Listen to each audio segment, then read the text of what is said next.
आज की वीडियो में हम करेंगे tracing of parabola. Trace the conic this.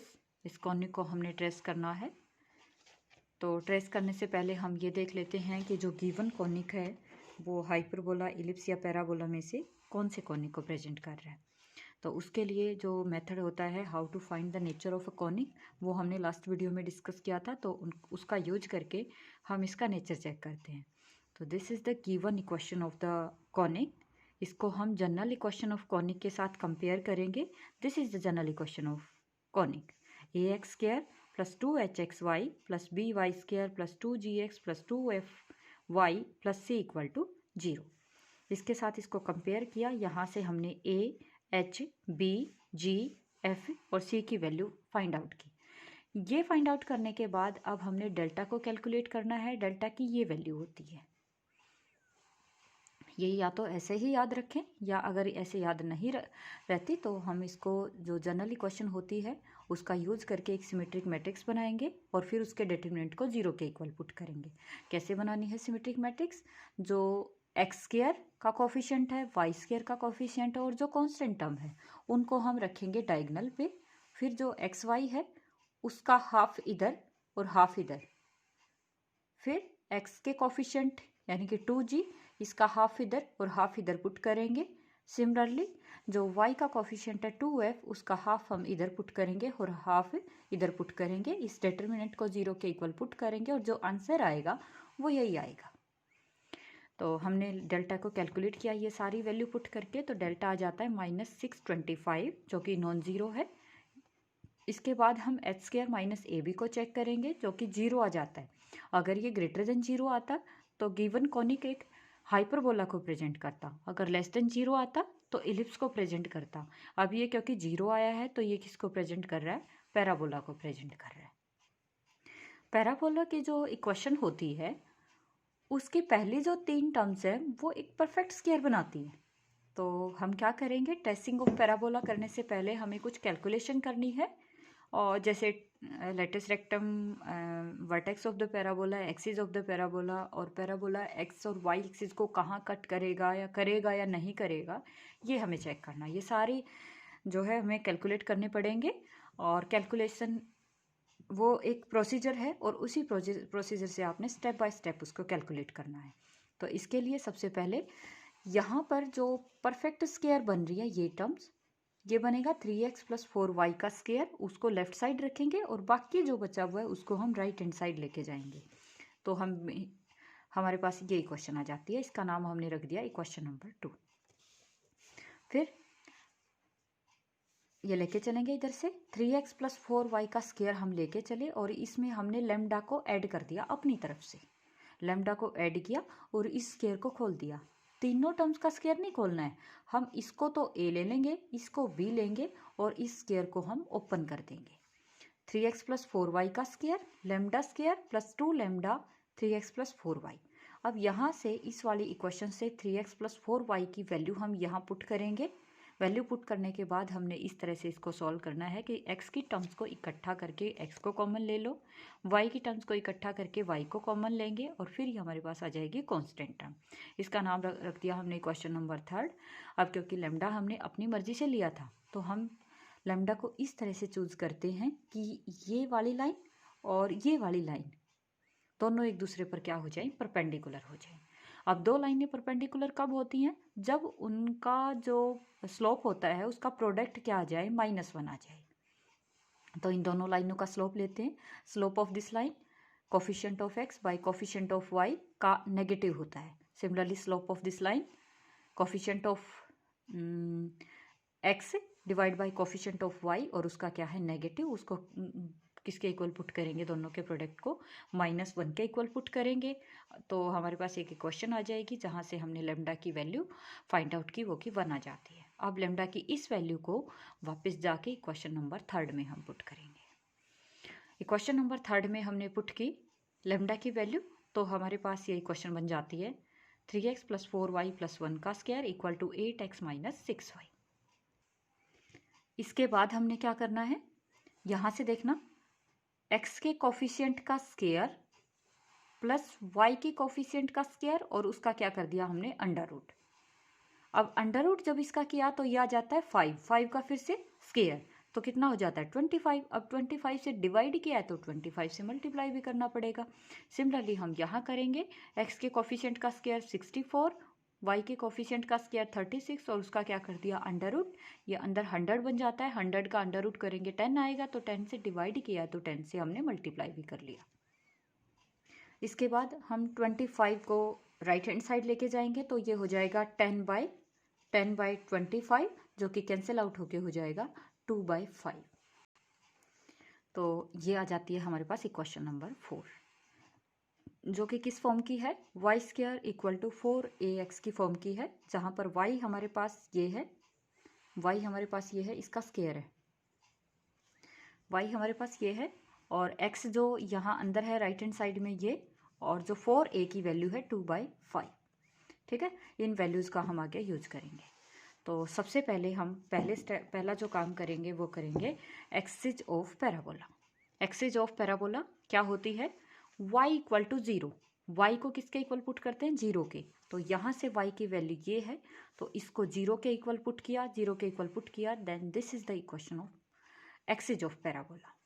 इसका नाम रख दो इक्वेशन नंबर 5 और आगे चलते हैं। अब हम निकालते हैं equation of tangent at vertex a, वो क्या होती है x = 0। यहाँ से equation of tangent at vertex क्या होती है, x = 0, तो x की वैल्यू ये है, इसको 0 के इक्वल पुट किया तो हमारे पास जो इक्वेशन ऑफ टेंजेंट आती है वो क्या आ जाती है, 4x - 3y / 5 = 0, means 4x - 3y = 0, and this is equation number 6। अब जो एक्सिस ऑफ पैराबोला होता है और जो tangent of parabola eight vertex होती है, उन दोनों का जो इंटरसेक्शन आता है वो वर्टेक्स आता है, वर्टेक्स ऑफ द पैराबोला आता है। कैसे आता है वो देखेंगे। जैसे मान लो ये पैराबोला है, ये पैराबोला है, तो यहाँ से ये मान लो वर्टेक्स है, वर्टेक्स है, तो ये इक्वेशन ये जो लाइन होती है वो एक्सिस ऑफ पैराबोला होती है, और जो ये वाली लाइन होती है वो होती है टेंजेंट। ये टेंजेंट होती है और ये एक्सिस होती है, ये दोनों एक दूसरे को कहाँ मीट करती हैं, वर्टेक्स पे। तो वर्टेक्स फाइंड आउट करने के लिए हमने जो एक्सिस ऑफ पैराबोला है और जो टेंजेंट एट वर्टेक्स है, उन दोनों का क्या लेंगे, हम इंटरसेक्शन लेंगे। इंटरसेक्शन लेंगे तो कोऑर्डिनेट ऑफ वर्टेक्स आ जाएंगे। तो ये आगे हमारे पास, हमने इन दोनों को सॉल्व किया तो ये आगे coordinate of vertex parabola. Next हम ये चेक करेंगे कि पैराबोला एक्स और वाई एक्सिस को कहाँ मीट कर रहा है। तो पैराबोला एक्स एक्सिस को मीट करेगा जहाँ पर वाई क्या हो जाएगा 0, क्योंकि एक्स एक्सिस पर वाई 0 होता है और वाई एक्सिस पर एक्स 0 होता है। तो पैराबोला एक्स एक्सिस को मीट करेगा जहाँ पर वाई क्या हो जाएगा 0। तो जो गिवन स्टार्टिंग में जो गिवन इक्वेशन है वहाँ पे हम वाई को 0 पुट करेंगे, तो हमारे पास एक्स में एक इक्वेशन आएगी, ये जो कि क्वाड्रेटिक होगी। इसको हम सॉल्व करेंगे और एक्स की वैल्यू आएंगी 2। अब दोनों ही वैल्यू इमेजिनरी आ जाती हैं। अगर वो दो वैल्यू रियल आ जाती हैं, एक आती है या 2 आती हैं, तो पैराबोला उन पॉइंट पर एक्स एक्सिस को कट करेगा। लेकिन यहाँ वैल्यू जो हम कैलकुलेट करके फाइंड आउट करेंगे वो आ जाती हैं इमेजिनरी वैल्यू आ जाती हैं। तो इमेजिनरी वैल्यू आती है, that means parabola X axis को कहीं भी कट नहीं करेगा। Parabola does not meet in real point with X axis. Further हम ये चेक करेंगे कि पैराबोला वाई एक्सिस को कहाँ मीट कर रहा है, तो वाई एक्सिस को जहाँ मीट करेगा वहाँ पर एक्स क्या हो जाएगा 0। तो गिवन इक्वेशन 1 में हम एक्स को 0 पुट करेंगे तो वाई में एक क्वाड्रेटिक आ जाएगी, जिसको हमने सॉल्व किया तो हमारे पास 2 वैल्यू आती हैं वाई की, दोनों ही रियल हैं। That means parabola Y axis को इन 2 पॉइंट पे कट करेगा। एक का नाम हमने सी रख दिया और दूसरे का नाम हमने डी रख दिया। नेक्स्ट हम कैलकुलेट कर रहे हैं focus of parabola.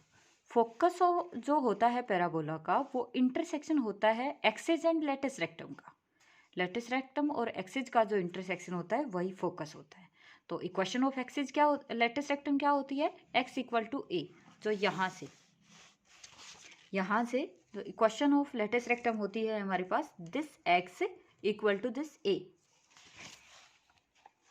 This is the equation of latus rectum, x = a। तो x की वैल्यू है हमारे पास ऊपर दी हुई है, तो उसको a के इक्वल पुट किया, a की वैल्यू आ जाती है 1/10। तो इसके इक्वल पुट किया, तो this is the equation of latus rectum.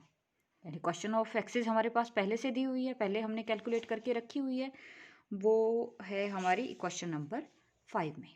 अब इक्वेशन 5 और इक्वेशन 7 को हम सॉल्व करेंगे तो हमारे पास फोकस ऑफ द पैराबोला आएगा। उसको हमने कैलकुलेट किया तो ये आ जाता है फोकस, कोऑर्डिनेट ऑफ फोकस। ये आने के बाद हमने कैलकुलेट करना है डायरेक्ट्रिक्स ऑफ पैराबोला। तो जो डायरेक्ट्रिक्स होती है वो एक लाइन होती है जो कि परपेंडिकुलर टू एक्सिस होती है और पैरेलल टू द टेंजेंट होती है। तो डायरेक्ट्रिक्स को कैलकुलेट करेंगे। जो वर्टेक्स ए होता है वो जेड एंड एस का मिड पॉइंट होता है एंड कोऑर्डिनेट ऑफ जेड क्या है, -1/5 एंड -1/10। तो डायरेक्ट्रिक्स जो होती है वो परपेंडिकुलर टू द एक्सिस होती है, जो किस पॉइंट से पास करती है, इस जेड पॉइंट से पास करती है। जेड पॉइंट को कैसे कैलकुलेट करेंगे? जेड पॉइंट को कैलकुलेट करने के लिए जेड पॉइंट जो होता है, जेड एंड जो डायरेक्ट्रिक्स जिससे पास करती है ये फोकस होता है, और जो वर्टेक्स ऑफ पैराबोला होता है वो उन दोनों का मिडल पॉइंट होता है। तो इसको हम कैलकुलेट कर चुके हैं, इसको कैलकुलेट कर चुके हैं, तो सेक्शन फार्मूला लगा के हम किसको कैलकुलेट करेंगे, जेड को। तो अब हम कैलकुलेट करेंगे equation of directrix. Equation of directrix जो होती है वो टेंजेंट के पैरेलल होती है। 4x - 3y = 0 is the equation of tangent, और उसके कोई पैरेलल लाइन हमने फाइंड आउट करनी है तो वो सम कांस्टेंट के हमने ऐड कर दिया। अब ये वाली लाइन क्योंकि जेड पॉइंट से पास करती है, जेड पॉइंट से पास करती है, तो जेड पॉइंट इसको सेटिस्फाई करेगा। ये पॉइंट को यहाँ पुट करेंगे तो हमारे पास के की वैल्यू आ जाती है 1। इस के की वैल्यू को वापस यहाँ पुट करेंगे तो ये आ जाती है इक्वेशन ऑफ द डायरेक्ट्रिक्स। ये सारी कैलकुलेशन करने के बाद हम करेंगे एक्चुअल ट्रेसिंग ऑफ पैराबोला। तो इसको कैसे ट्रेस करना है, सबसे पहला जो काम करेंगे हम वो करेंगे, दो परपेंडिकुलर एक्सिस लेंगे, X axis and Y axis, O is the origin. इसके बाद हम वर्टेक्स ऑफ पैराबोला को प्लॉट करेंगे। वर्टेक्स के जो कोऑर्डिनेट हमें दिए हुए हैं वो दिए हुए हैं -3/25 एंड -4/25, जो पीछे हम अपनी कैलकुलेशन में कर चुके हैं। तो सबसे पहले वर्टेक्स को हमने प्लॉट किया, -3/25 एंड -4/25। इसके बाद वर्टेक्स से पास होती हुई हम एक्सिस की एक्सिस ऑफ पैराबोला को ड्रॉ करेंगे।